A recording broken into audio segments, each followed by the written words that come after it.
y'all, and welcome on back to the Mountain Man's Spooky Story Sunday, the Boo-Raw-rific series where I've been telling spooky stories every Sunday night leading up to Halloween. Now, there's only 4 Sundays in October, so that means obviously usually there's 5.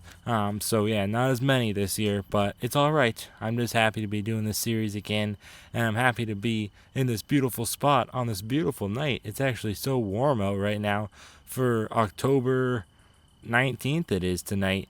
Very, very shocking. I am just on the verge of getting sick though, so don't mind my voice.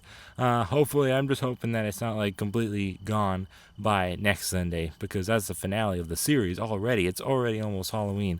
But anyways, let's get right on into the story, because we have a pretty long one tonight and a pretty darn good one also.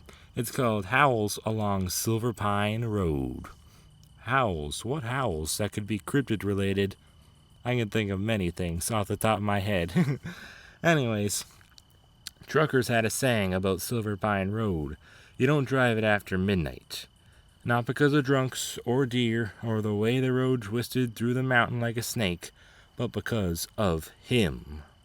The locals called it the Wolf Man. Ooh.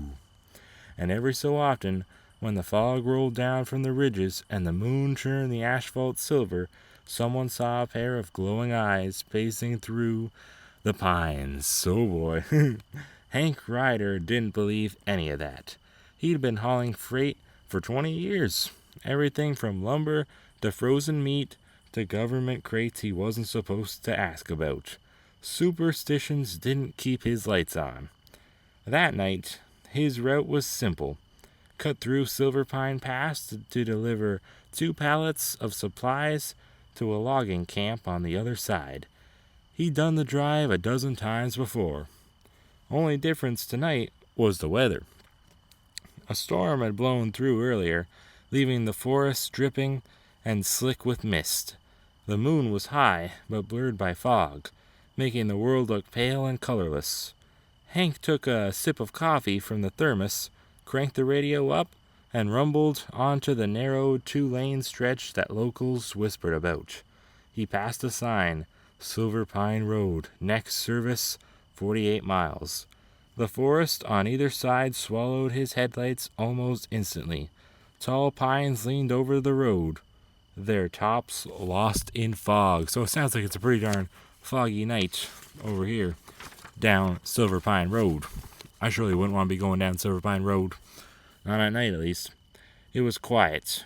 Too quiet. The kind of silence that makes your ears ring. He was maybe 15 miles in when he saw the first thing that gave him pause. A car, sitting half off the shoulder, with its hazard lights blinking. He slowed, cursing under his breath. Damn kids. But as he rolled closer, his stomach dropped. The driver's door hung open, and the windshield was shattered inward, as if something huge had hit it from the outside. Blood streaked the glass. Hank parked and climbed out, flashlight in hand. The mist clung to him like wet cotton. "Hello?" he called. "Anybody here?" No answer. He swung the light inside. Empty. The seats were shredded. Upholstery ripped clean through. Claw marks scored the dashboard. And on the ground beside the car were footprints. Bare ones. Bear spelled B-A-R-E, not B-E-A-R. It's not a bear, okay? It's from the Wolf Man. Spoiler alert. Each print was enormous, wider than his boot. The toes elongated and spread. The heel deep, as though whatever made it was heavy. He followed them a few steps before the smell hit him. Copper and rot, thick enough to taste. Something had died nearby, recently. That was enough for Hank. He hurried back into the cab, locked the doors, and kept on driving. The road wound higher into the mountains, growing narrower, the fog thicker. After another mile, his CB crackled to life. Static and faint voices. "Anyone out there on 17 southbound? You copy?" The life of a trucker, eh?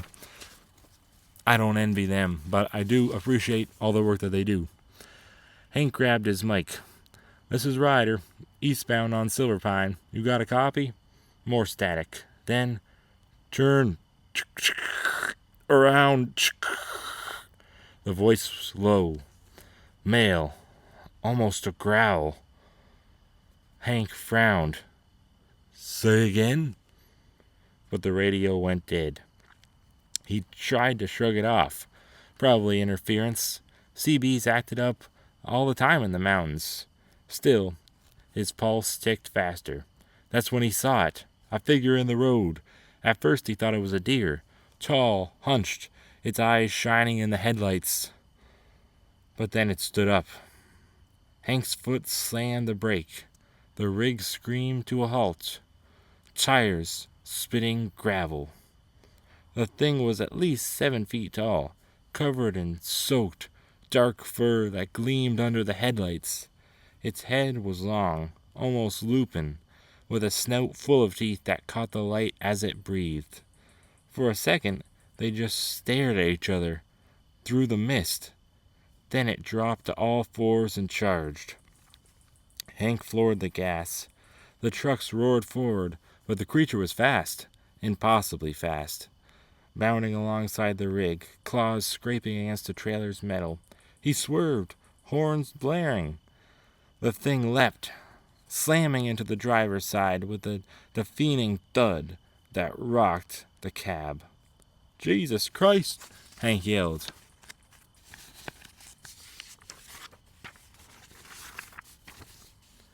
He caught a glimpse through the side mirror.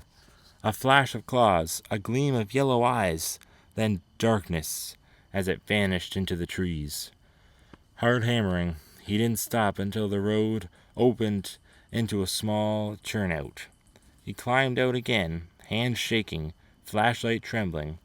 3 deep gouges ran along the side of his trailer, each one inches deep in steel. That's when he noticed something smeared across the door handle. Blood, and not his. He got back in and locked the doors, but the forest wasn't quiet anymore. There were sounds now, branches breaking, distant howls, something pacing him out there in the dark. He grabbed the mic again. Base, this is Ryder. I got a situation on Silverpine. Some kind of... Thud. Something hit the roof of the cab. Another hit. Harder. The metal dented inward with a shriek. Then claws scraped down the windshield. He barely managed to start the truck before the glass cracked. The engine roared and he gunned it. Headlights cutting through fog as the thing leapt from the roof and vanished into the road ahead. Hank swerved, nearly jackknifing. He could feel the tires losing traction. The trailer fishtailing wildly. Somewhere behind him, something howled. Deep, guttural, and so loud the forest seemed to shudder. He didn't stop until he saw lights, faint yellow ones through the fog. A gas station. He pulled in hard, slamming the brakes, stumbling out onto the pavement. The attendant, an older man with gray stubble, stepped out with a cigarette dangling from his mouth. "How you doing coming down from there this late?" Hank was shaken. Something was on the road. Some kind of animal. Hit my rig. I was trying to shake. The man's expression darkened. "You saw it, didn't you?" Hank blinked. "Saw what?" The man nodded toward the road. "Wolfman. Been up there since before the mine shut down.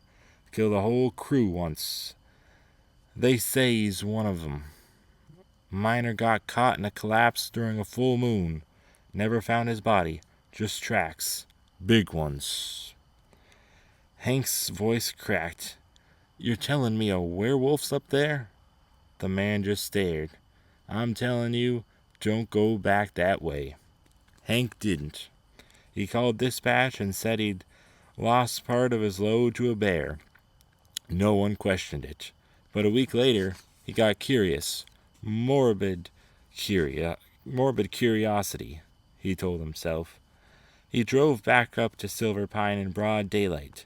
The wrecked car was still there. Police tape fluttered in the breeze, and in the mud behind it, faint but unmistakable, were the prints. But this time, there was something else behind them. Smaller prints. Human ones. Bare feet, walking away into the trees, as if someone or something had changed shape and walked calmly into the forest. Truckers still talk about Silverpine Road. They say if you drive it under a full moon, you'll see yellow eyes in your rearview mirror, just for a second, and your radio will start to hiss. And if you ever stop to help someone on the roadside out there, don't get out of your truck. Because sometimes it's not a person you're seeing, it's something that remembers being one. The end. So, what the hell kind of ending was that? Is this thing even human? Like, I mean, that's what I'm starting to think now. Like, I was thinking it was just, a wolfman, but now it's making me think, was it some sort of humanoid wolfman? I don't know. But it reminds me of that old Wolfman movie that came out just the other year, or maybe earlier this year, I forget, but I watched it sometime this year, and it wasn't my favorite, but it definitely reminds me a lot of this story, and that's kind of how I got inspiration to write this one. But anyways, I hope that you did enjoy for sure. Thank you all for watching, as always, and I do want to also thank you so much for all the views on the last episode of Spooky Story Sunday. I don't know where they came from. I didn't think this series would ever get anywhere even like close to over 1,000 views an episode, but the last one right now has, I think, borderline 3,000, which is shocking. So thank y'all so much for the support, and I hope y'all certainly have been enjoying this series. Now you can tell my voice is starting to sound more crackly and just sickly, of course. I think I'm getting sick, but hopefully next Sunday he doesn't sound, 10 times worse, or it's just altogether just gone. Hopefully not. But anyways, yeah. Hope y'all enjoyed. Thanks again for watching. I'll see y'all real soon for another episode, the last episode. Make sure to tune in next Sunday. Boo-rah! We're gonna catch some wolfmen. You know it.